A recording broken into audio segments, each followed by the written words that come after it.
So hello everyone, welcome to the By Name List and Coordinated Access Scorecard 3.0 launch and overview. My name is Marie Morrison. I'm the Director of Built for Zero Canada and I'm your presenter for today. And although my role is with Built for Zero, I am presenting on behalf of the Canadian Alliance, as these are tools that are available to all communities in Canada. Also joining me are a couple of staff from our team who will be helping out. Lisa Bell, you'll see her chatting in the chat box, putting some links into you and fielding your questions throughout the presentation today. So thank you to both Lisa and Randolyn who are on the call. The Canadian Alliance leads a national movement of individuals, organizations, and communities working together to end homelessness in Canada through these 5 key initiatives. And you will hear me mentioning Built for Zero Canada and training and technical assistance, 2 programs that are working with communities using the scorecards. Just a bit of housekeeping before we get going. As I mentioned, today's webinar is being recorded and it will be sent out later today to all those who registered. It will be included in next week's Built for Zero updater newsletter, as well as being posted on the Training and Technical Assistance website under Webinars, Archived Webinars. Everyone is muted. You are encouraged to ask questions throughout and to use the question function to do that. The work of updating and providing the scorecards is funded in part by Veterans Affairs Canada and Employment and Social Development Canada, so thank you to those partners. In terms of our agenda today, just a little bit of introduction and housekeeping, which we are mostly through now, and then we're going to be doing an overview of the scorecards and tools. And we'll have a quick summary of the changes that have happened between the 2.0 and 3.0 versions. And then we will actually go into the scorecards and the guides and just walk through some of the changes that have been made. And then we'll field questions again throughout and at the end of the presentation.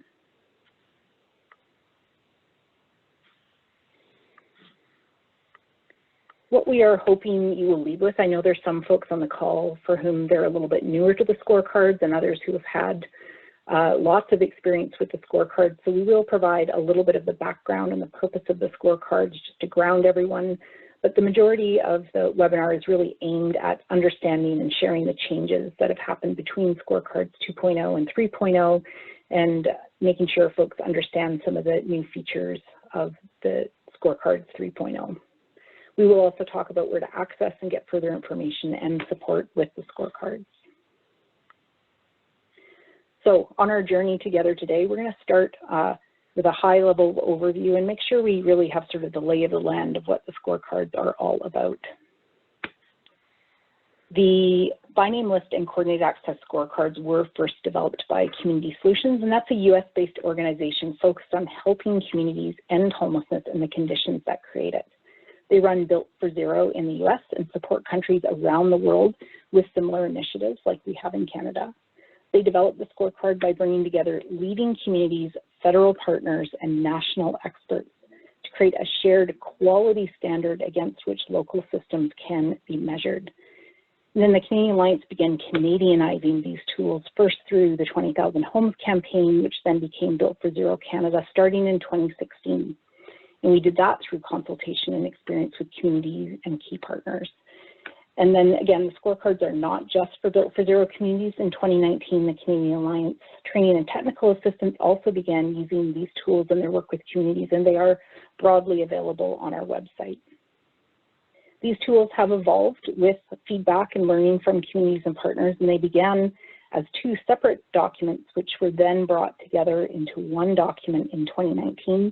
And we've continued to add more tools and resources over time and hone the questions, which brings us to our 3.0 versions that we're covering today. So I wanted to talk a little bit about what is the connection between the scorecards and programs and your homelessness response system. We'll start with the By Name List scorecard. This scorecard is focused on having a quality by name list of all people experiencing homelessness in your community, those who of course have consented to share information. And really there's 2 purposes to the By Name List: to have person level data to support your coordinated access system, and to have aggregate data for overall system understanding of inflow, outflow, and actively homeless. The by name list scorecard focus is really on the adding and updating people to the by name list and then the completeness and the quality of that data. And really, you can think of this as your demand data.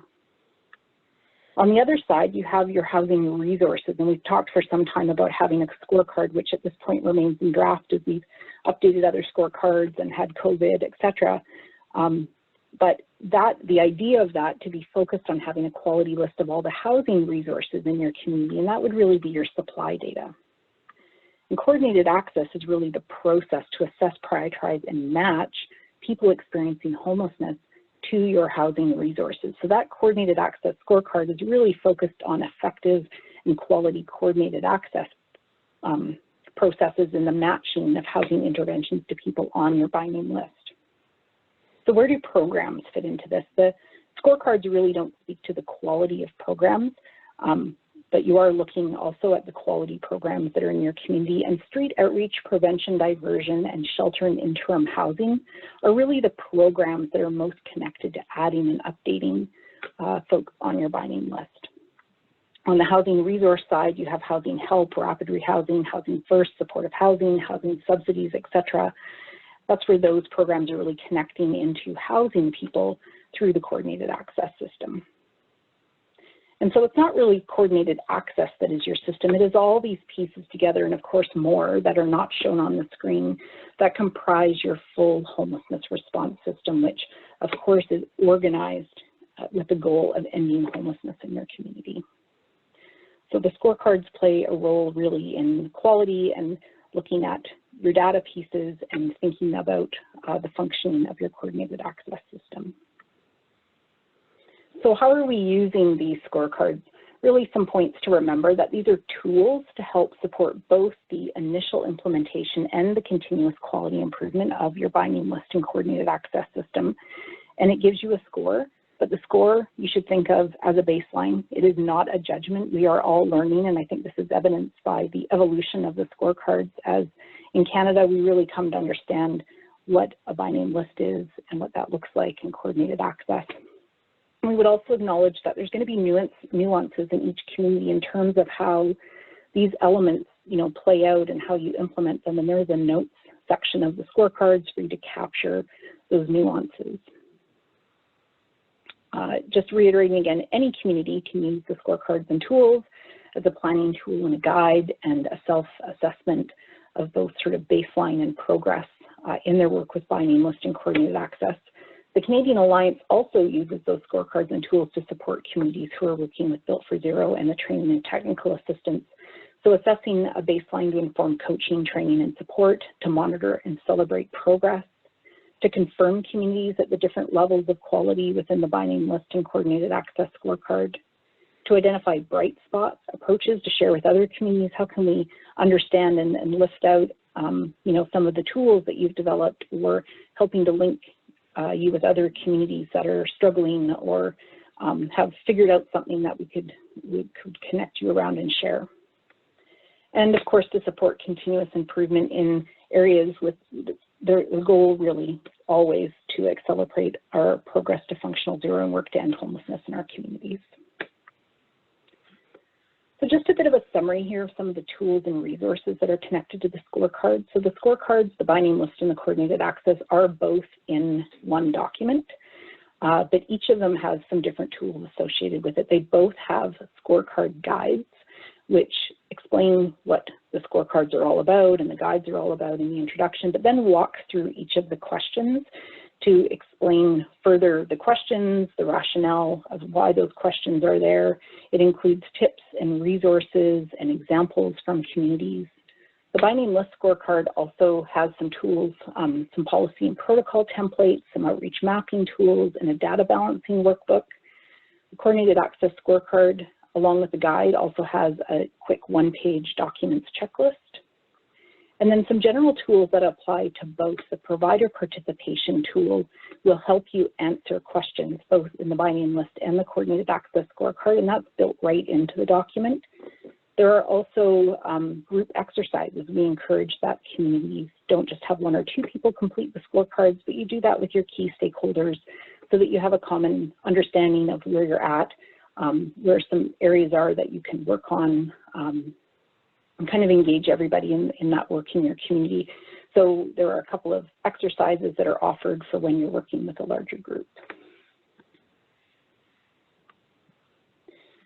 Where to find the scorecards and tools. If you are working with Built for Zero Canada or the Training and Technical Assistance Program, you can find your scorecards in the change package, in your change package. Everyone else can find a scorecard that they can access, and everyone can get the additional resources on these pages on the Built for Zero website. So under resources on the Built for Zero website, there's a page for by name lists.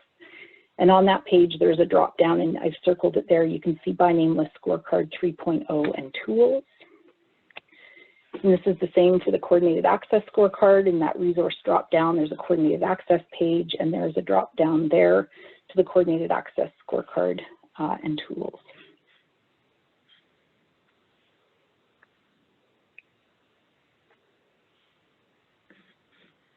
All right, Lisa is posting links in the chat and encouraging questions as we go through.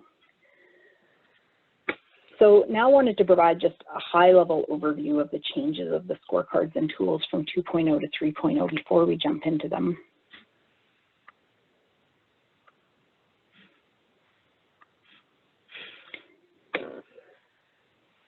So one of the things is that we wanted to further align with Reaching Home the directives and the other federal supporting materials, such as the Coordinated Access Guide, which was released last fall, and the upcoming Community Homelessness Report. And we have also heard feedback and learned from communities since the version 2.0 were released where there are areas for improvement. And we learned from those Built for Zero communities participating in the veteran community cohort, what were those additional veteran-specific elements that are needed in the by name list scorecard to ensure quality, reliable data on veteran homelessness. There are emerging areas that need to be strengthened in the scorecards, such as data systems, data sovereignty, and collecting racial and ethnic data to identify areas of disproportionality and disparity. And it was really an opportunity to ensure alignment between the two documents. They had been updated at different times, and so to really make sure all of the right elements were in the right places. That is why we undertook the update. And these are the old by name list scorecard elements. You can see there were 12 questions under 3 headings, with the blue bars showing where there were basic quality elements out of 11, and the red bars showing where there were advanced quality elements totaling 12.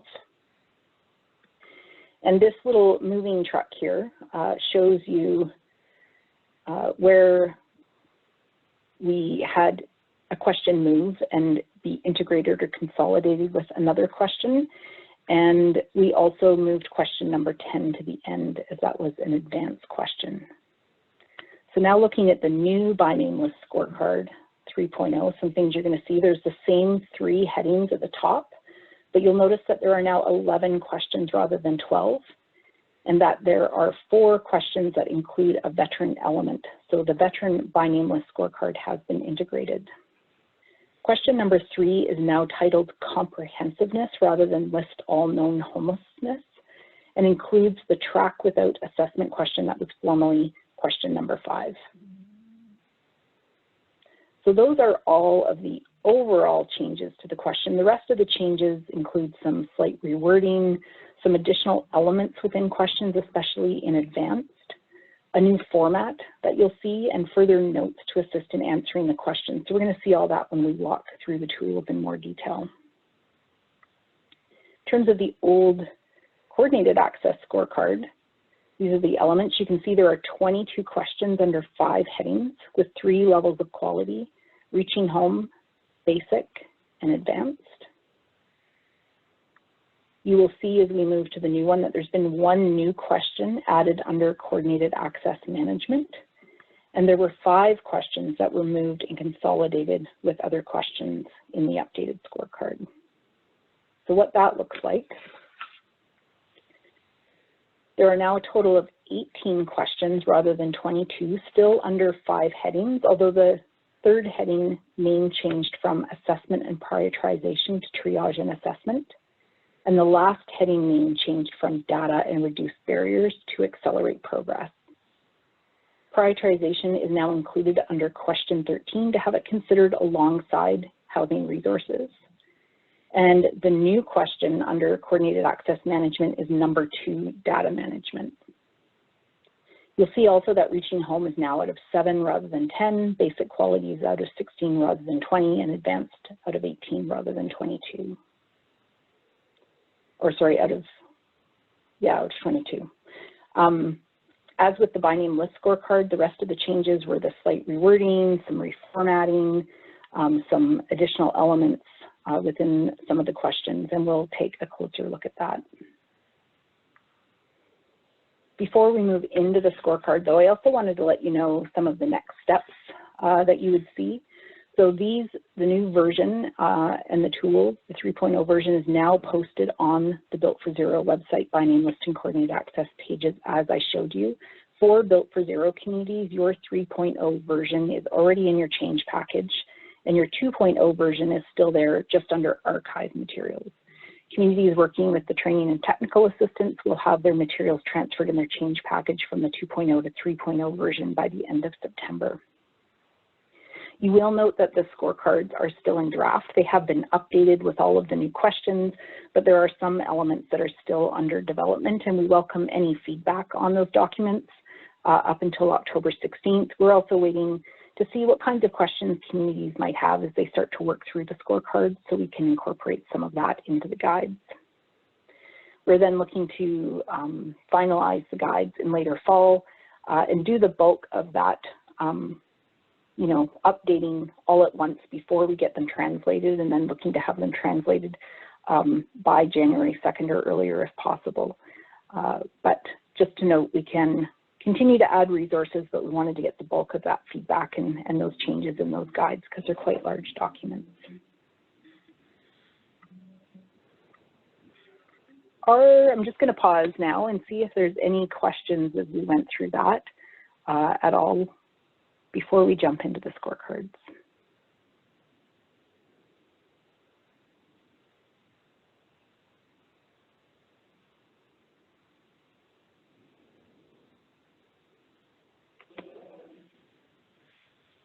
Lisa, I don't think I'm seeing any. Have you had any questions come through? No, not yet, but feel free to post questions in the chat or the Q&A button at the bottom anytime. Okay, that is great, thank you. All right, well, we will now move from kind of that high-level overview. We're going to get on the ground and we're going to walk through the actual tools themselves. So I'm just going to open those up.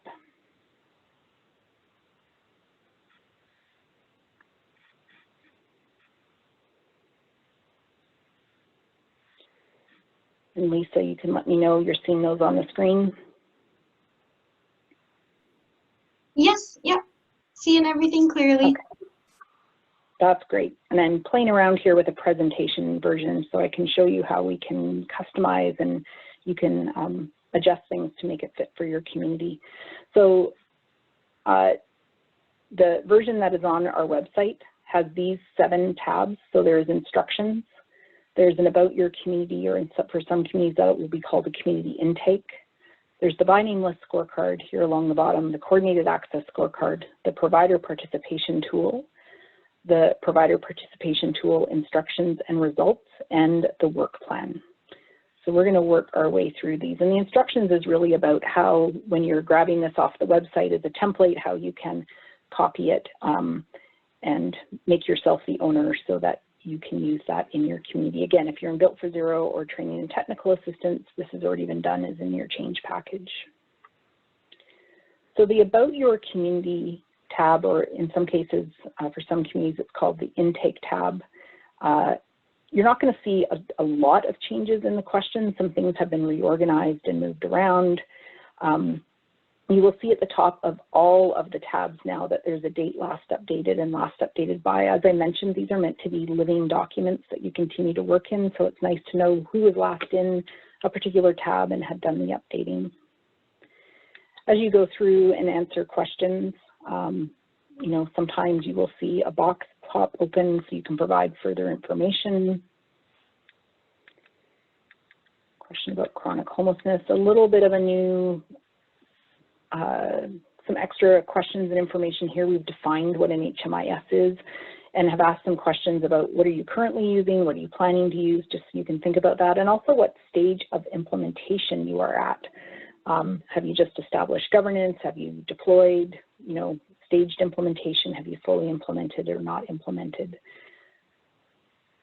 And then if you are not using an HMIS, or if you're using another data system in addition to an HMIS, you can identify that in question 10 with some room for comments if you're wanting to make any notes related to that section. The next one is common triage and assessment tools. That was in there in the last one as well. The new question under a new section called partnership and engagement is to have you be thinking about the collaboration between local Indigenous and non-Indigenous organizations and begin to think about that so you can answer whether you're somewhat yes, not yet, and with some further information on where you're at in your next steps there. So that's just to provide a bit of detail that doesn't need to then be in the scorecards, or some context and overall information about your community. Moving to the by name list scorecard, some things you will see at the top. Right away, you're seeing some columns here, and we're going to talk more about those. You will see at the top of both scorecards that the full guide is linked right at the top, and there's also these boxes for last updating and who has done that. You will see these columns now, the information for basic, veteran, and advanced, and the reason that we moved it into columns was to make it a bit more visually appealing and easy to see, and also to be able to tell, you know, quite quickly where those basic and advanced items are. There's also the option, if you are not wanting to see all that, that you can hide these columns. So if it's just overwhelming or too much, or you're really just trying to focus on the basic, or you're not working on veterans right now, then you can hide those columns.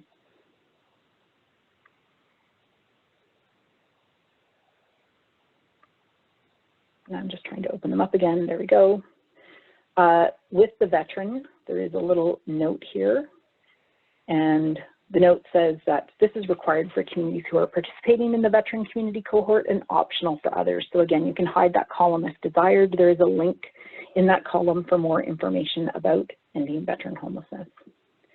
The other thing you'll notice in both the scorecards is we've moved some of the context questions that are really particular to the scorecards out of the About Your Community or Intake tab and here. And so you can be answering some of these upfront questions that are unscored, but I think are helpful context and things to think about and to understand your data and the scorecard. One of the things that is true as it was before about the scoring is that the scoring for the columns is progressive. So for each question, a community must satisfy the requirements from the previous column. So for example, in order to get your points showing up in your veteran column, you will have had to say yes and have answered the questions in the basic column. The only difference for advanced, you need to have all the basics to get the advanced points, but not the veteran. Each question heading you'll see in both scorecards links directly to the guide and that part of the guide. So if you're having a question about working through this question or looking for examples or resources or tips, then you can go right to the provider participation section of the scorecard guide.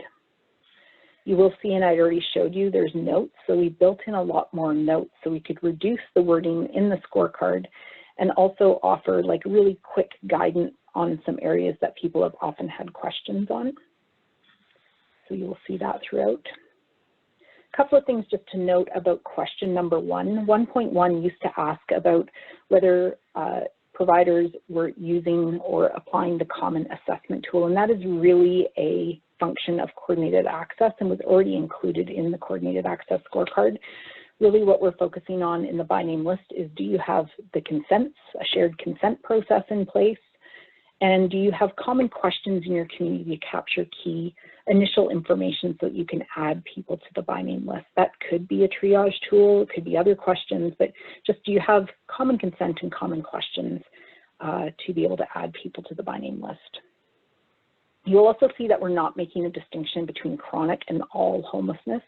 The by name list scorecard is meant to capture all homelessness, and you may start in a particular place, but the scorecard is focused on having you answer on the basis of all homelessness. Unsheltered homelessness, this question number 2 is essentially the same. We've just broken it out a tiny bit differently in terms of have hotspots been clearly mapped and updated, have outreach services been mapped and outdated, have we then coordinated those efforts together and a written policy. So essentially that question is the same. Comprehensiveness, again, the same. We used to have the definitions right in, but again, just to make it less wordy, you can now see if you're wanting or needing the definition for what each of these means, they are listed there in the notes. The common, the consent, people who provided consent have been able to be added even if they haven't done a full assessment, was the question that just got moved in here. These questions are the same. This is the by name list contained in one database. It used to be in the About Your Community tab. It's now been moved in directly in here to a question to make sure that all the names or unique identifiers are contained in one database and not just getting aggregated from a bunch of different databases. In the inactivity policy, I'll make this a bit bigger for folks. In the inactivity policy, we've added advanced with some suggestions about how you can further break down the inactivity category. No changes to number 5, timely and accurate data, or to number 6, unique identifier. Population data is the same in basic, although we've, instead of saying chronic here, we said length of time homeless from which you should be able to calculate chronic, because being able to identify chronic or not chronic is still important. We've added a couple of elements here in advance. The first is whether you're able to capture first-time homeless. So certainly, and especially as you get started with your by name list, you're adding people to the list. It's the first time they're on the list. It may not be the first time they have experienced homelessness, but do you have a way to capture and flag when you're adding people to the list? Is this the first time they've ever been homeless? And that will eventually help as you're thinking about your prevention efforts. The other thing we've added in is, are you collecting data on race and ethnicity? And that other question is the same. And that question is the same. The inflow question is the same at the basic level. We've added the advanced just to recognize that it would be great if people are also able to break out their data by those who are chronic, who have been newly added to your by name list already as chronic, and those who have been on your list and have aged into chronic as they've been on your list. Housing status and outflow is the same, just some slight rewording there. Time on the list, again, same, just some slight rewording. Key connections at inflow. The difference here is this question has been clarified. Does the by name list include information about where people were immediately before they became homeless? And this has been in our conversation with Reaching Home and aligning where definitions are headed. So not where, you know, did someone leave hospital or jail a week ago or a month ago, but really trying to capture and have folks work towards collecting data where they were immediately before they became homeless. And just to say, the basic, veteran, and advanced, these are not to say that some questions are more important than others, but just trying to shrink the change and help communities focus on some of those things they will need first, recognizing we're never done with data and improving our data or sustaining our data. It's really about continuous improvement and continuing to work towards those advanced items. And it's quite possible that a community may answer yes to some of the advanced items before they even, you know, are able to some of the basic items, and that is fine. I just will pause a moment. I see some chats have come in. Lisa, is there anything, questions about anything? We just had one question about how to know which communities are part of the veteran cohort. So I just added a link to the community map that we have with information below about which communities are working toward an end to veterans homelessness. Yes, that is great. And I mean, of course, anyone at any time can work towards that on their own, whether or not they're in the veteran cohort, and can wait and can work to improve the quality of their veteran data, and can use this as a guide to make sure they're capturing what are those key elements that we really learned about over the last little while. So.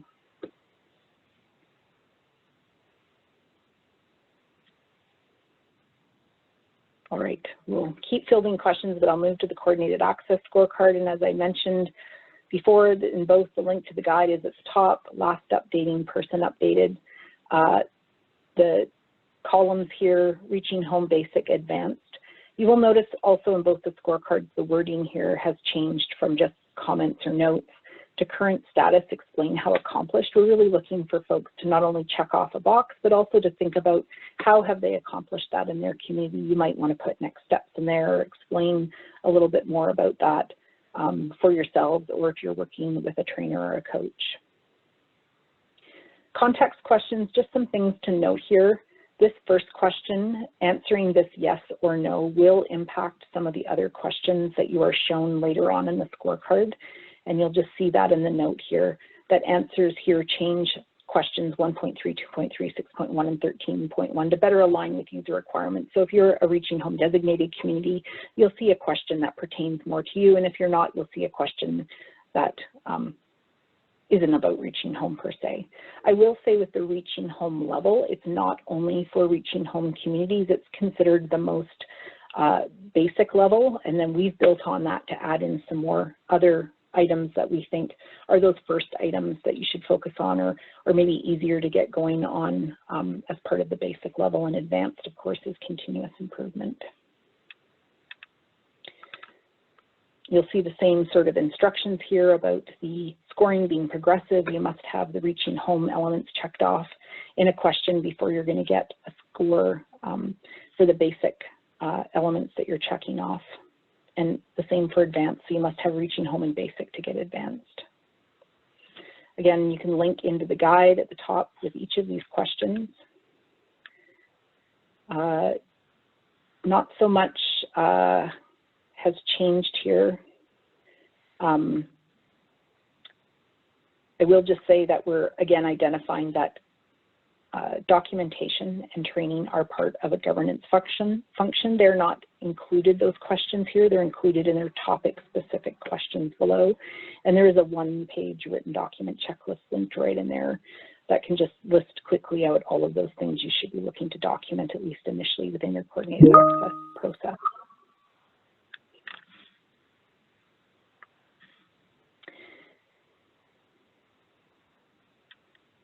The new question is around data management.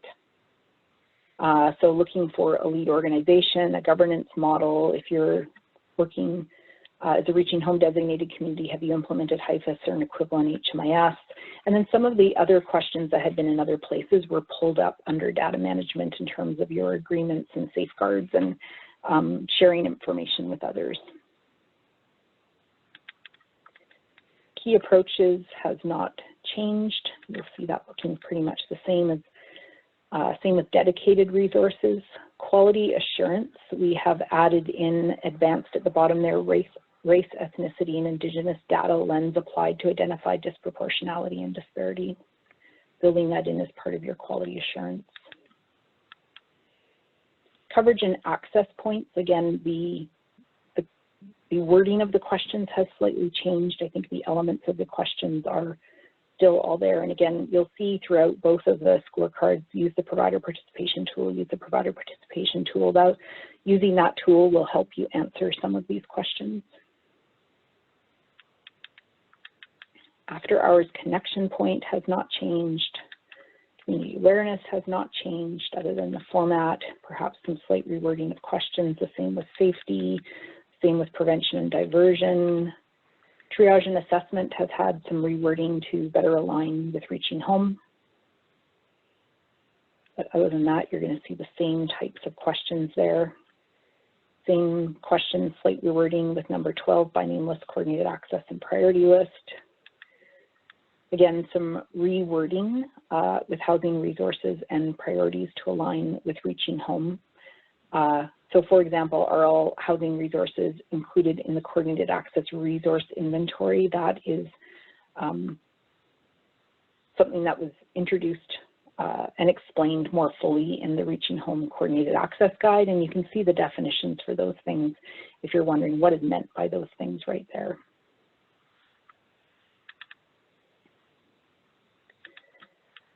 Vacancy updates, that is same question, matching and referral. Again, you'll see some more rewording of the questions to align here with Reaching Home. But otherwise, the same similar questions. And these last three questions have remained the same. These are all about accelerating progress, coordinated access navigation support, case conferencing, and chronic homelessness prevention. I'm going to pop us over first to provider participation instructions and results, because that helps with the provider participation tab. Some changes you'll notice here, all of the results have been moved right to the top.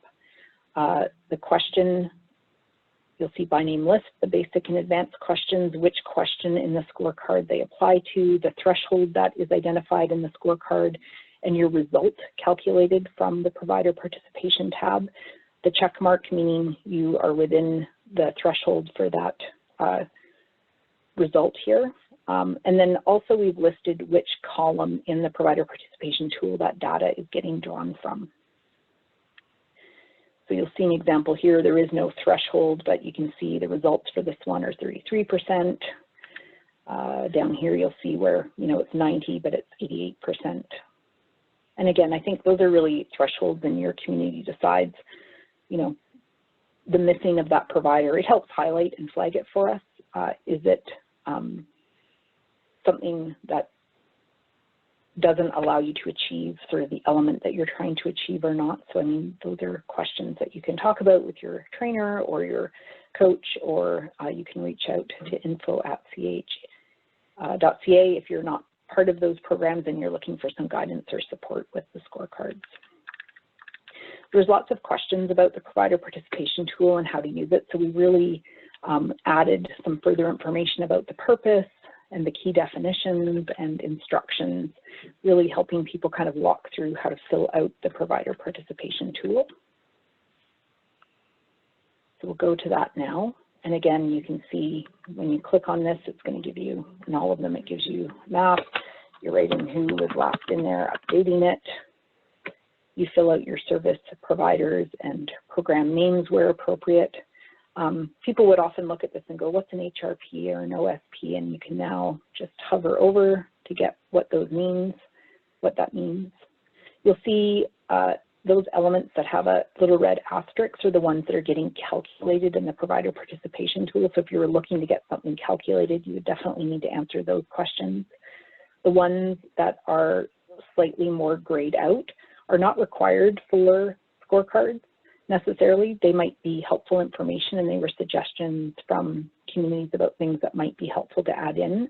Some may or may not be relevant to your community.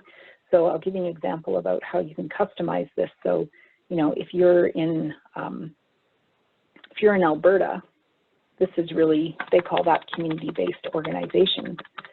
So we might just take that out so it relates more to them. They might say, you know what, it doesn't help us particularly to list whether they're municipal or provincial funded, so we're just going to hide those columns. Maybe you're not a Reaching Home community, you want to hide that column. You know, in our community, we use HIFIS, so we're going to take out the other ones listed there and just list HIFIS 4.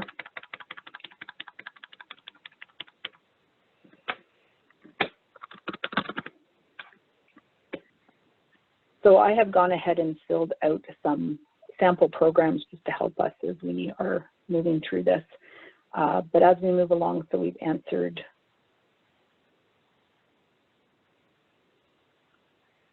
those questions. You may want to identify, again, veteran and Indigenous. It's helpful to think about that, and then you decide, you know what, for now though, we're going to just hide those columns so they're not there as we're working on this. And then we get to using your HMS, adding, referring and updating to the by name list. These are really the parts of the provider participation tool that relate to the by name list scorecard. And so you'll also notice there's shoulds and currently.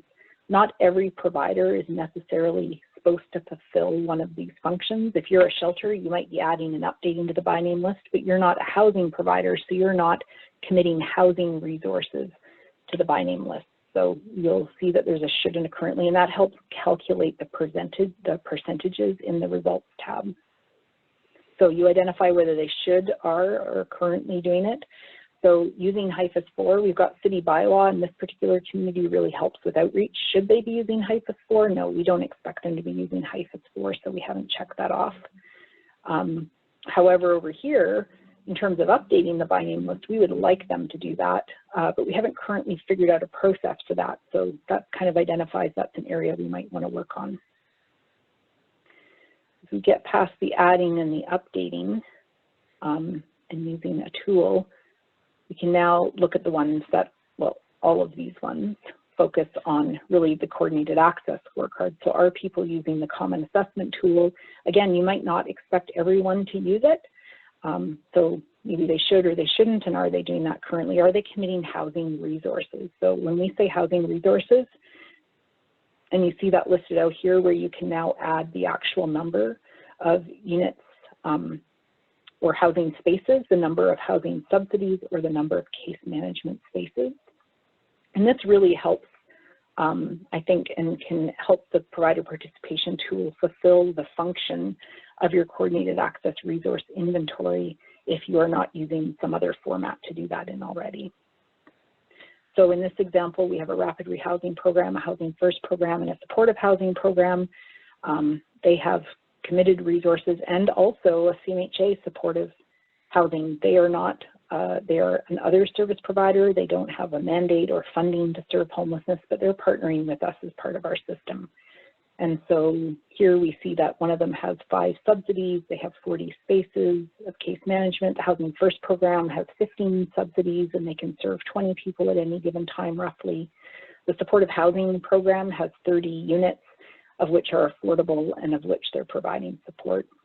CMHA or CMHC, oh, that should have been CMHA, just while you're wondering why CMHC would do that. They have dedicated 5 subsidies and case management spaces to the coordinated access system, but they have more. In fact, they have 100, but they have committed 5 of those to work within the coordinated access process. In these cases, these housing providers are all reporting timely vacancies. They've documented their commitment to the coordinated access through an agreement or a memorandum of understanding, and they're have documented eligibility criteria for each resource. And then again, you can do comments and next steps. You might want to add a little bit more context or explanation. You might have some next steps that you're taking with some of these folks. The new element as well is a work plan. So we've had feedback from communities that it's sort of like, well, we fill those all out, but like, oh, where do we, like, what do we have to work on? And so this is a place where you can put all of those things that you need to work on. And it has been set up so that you can double click and list whether you're working on something from by name list coordinated access or provider participation tool. And that will also list the question. So you can pick the question. In this case, it was an activity policy. We need to draft and approve that policy. We have a lead. We can double click to get a date and double click for the progress. And we can put some notes in there. So you can just see examples for each of that. The same thing with coordinated access, that we list the questions from coordinated access. If you have populated your provider participation tool, again, when you click on here, it will then, if you've entered it in, I'm just showing you how it goes. It doesn't pop up there. There's your corner, it pops up. You can select, you know, here we might say YMCA. Okay, there's something you want to do with YMCA, you know, and maybe another program. You can type that in. You can type in your next steps, etc.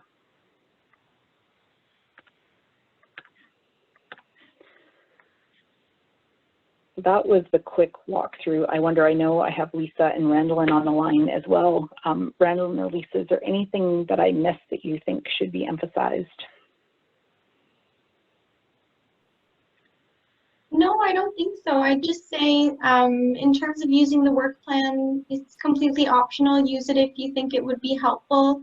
And if not, you know, you don't have to fill it out, whatever works best.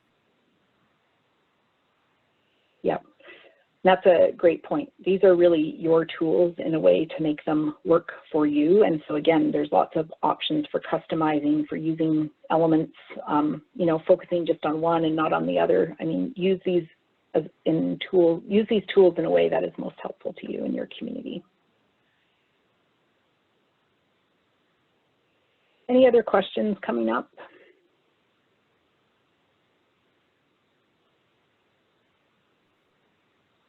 Nope, not at this time. All right. So while we just, maybe people are pondering or thinking, we will also have Lisa put in, if she hasn't already, the feedback survey for this webinar. It's super quick, multiple choice questions, and a chance to say anything else you'd like to say. We will send this out afterwards as well, but even while we're waiting, if you don't mind just clicking on that and completing it, then it's done and easy.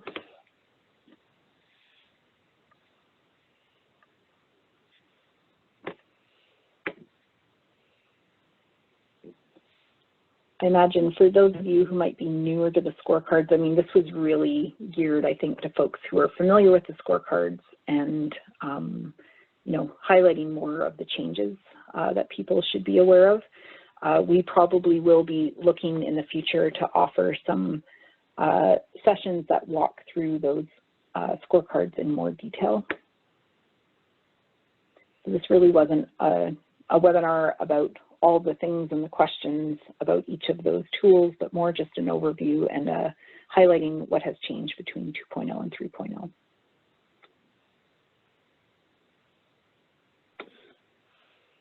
Marie, could you also highlight when we expect the versions of the guides for both the scorecards to come out? Yeah, so the guides are already on the website. They're just, they say draft on the front, and there's also some information on the front. Oh, Lisa, that is a great point. I did want to pop into the guides. Thank you for that reminder. So yes, if we go into the guides, these are already available and on the website and LinkedIn and have been updated as much as we can at this point. You will see that they are in draft. And I'll just scroll down to show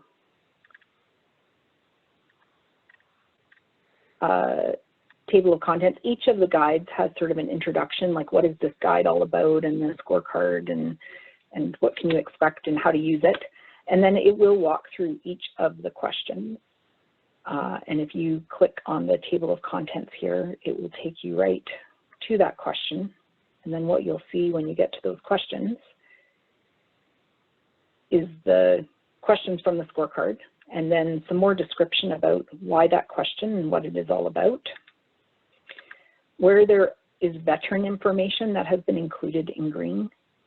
There are tips and resources. So here we have the tips and resources for provider participation. You'll see links to resources. There's a bunch of tips specifically for veterans. And where it is applicable in both of the scorecard guides, you will see HIFIS-4 tips and tricks. So again, we're welcoming if you have resources to add or things that you find unclear in any of the guides, we would welcome your feedback, and we're going to be continuing to just refine them before the end of October so that we can get them translated.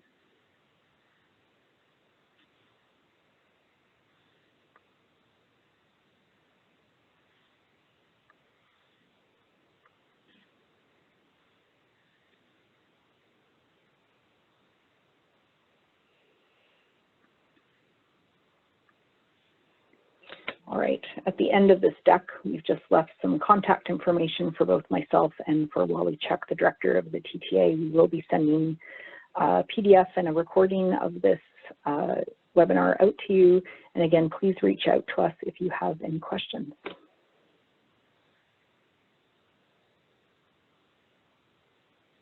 Great, and Lisa, seeing no other questions, I think we'll sign off and give people the rest of their day.